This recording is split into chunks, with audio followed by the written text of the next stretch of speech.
Let's start with the tame pirate queens and slowly work our way towards the most absolutely unhinged ones on the list.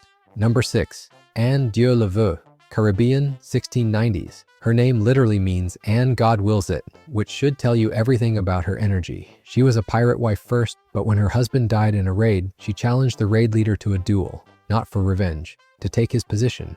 The leader was Laurens de Graaf, one of the most successful pirates in the Caribbean, and he laughed at her. She stabbed him in the shoulder before he could finish laughing. He married her a week later because apparently that's how pirates courted.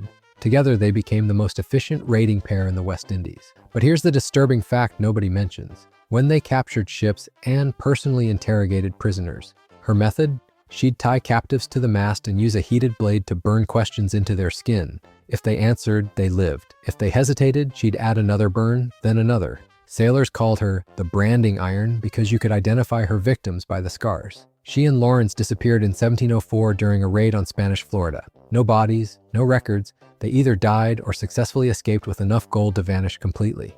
Either way, gone. Go ahead, pick one. You're a merchant captain in 1720 and you spot two ships on the horizon. One is flying Blackbeard's flag, the other is flying Anne Bonny's. Which one do you run from? If you chose Blackbeard, well, GG's, you're dead.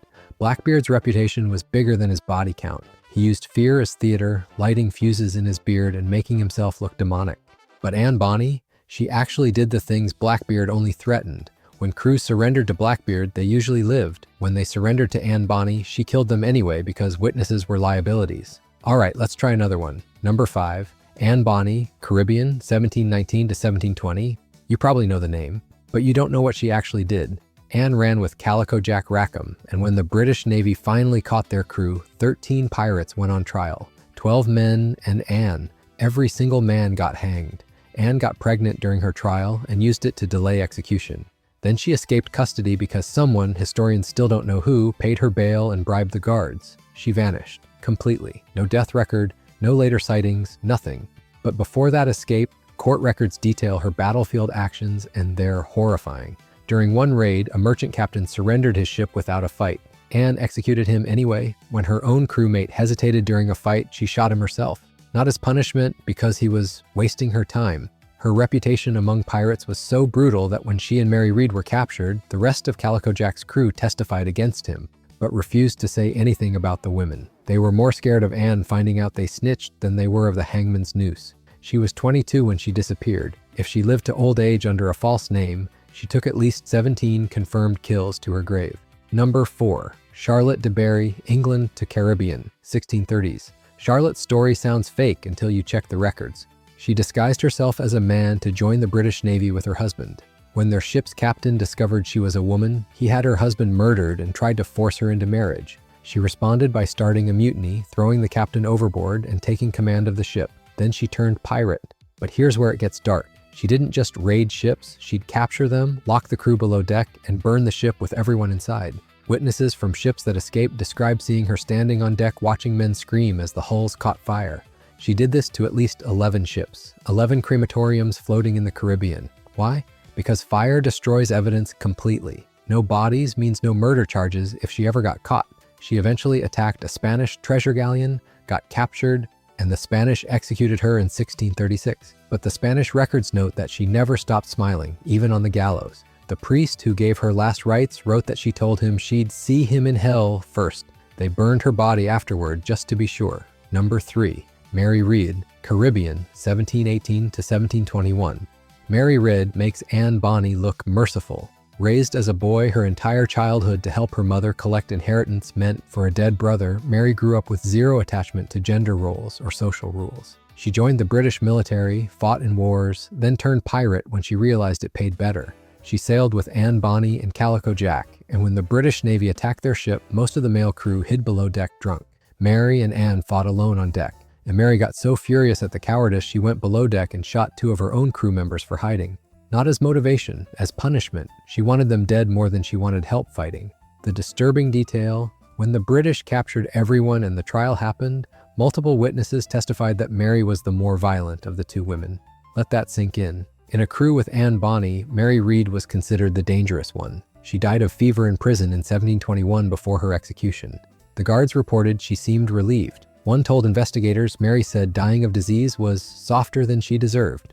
Number 2. Grace O'Malley, Ireland, 1530 to 1603.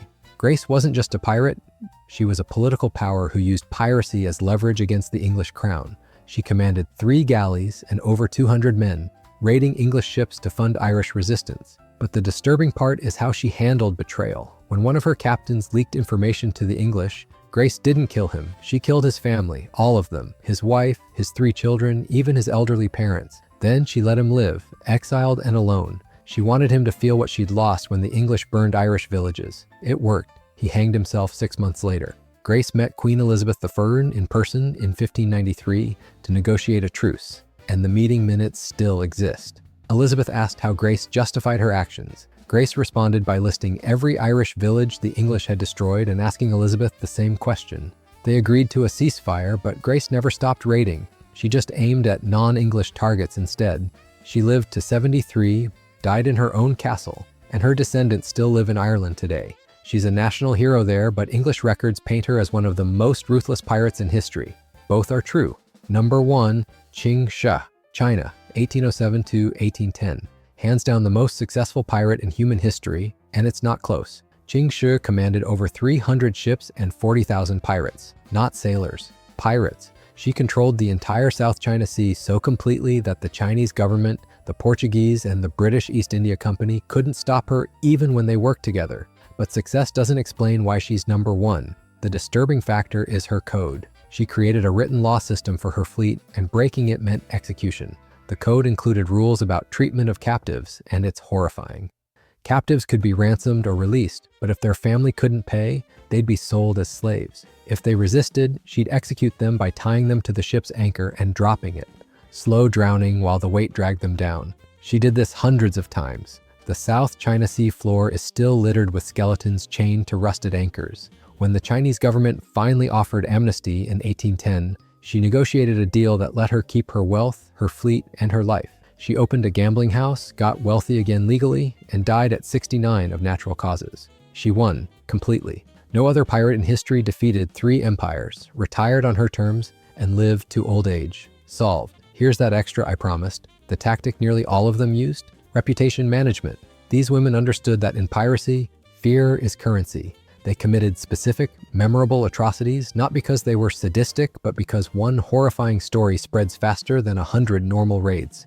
Anne Bonny's execution of surrendered crews, Qing Shi's anchor drownings, Grace O'Malley's family annihilations, they were calculated. Make yourself so terrifying that ships surrender before you even fire a shot.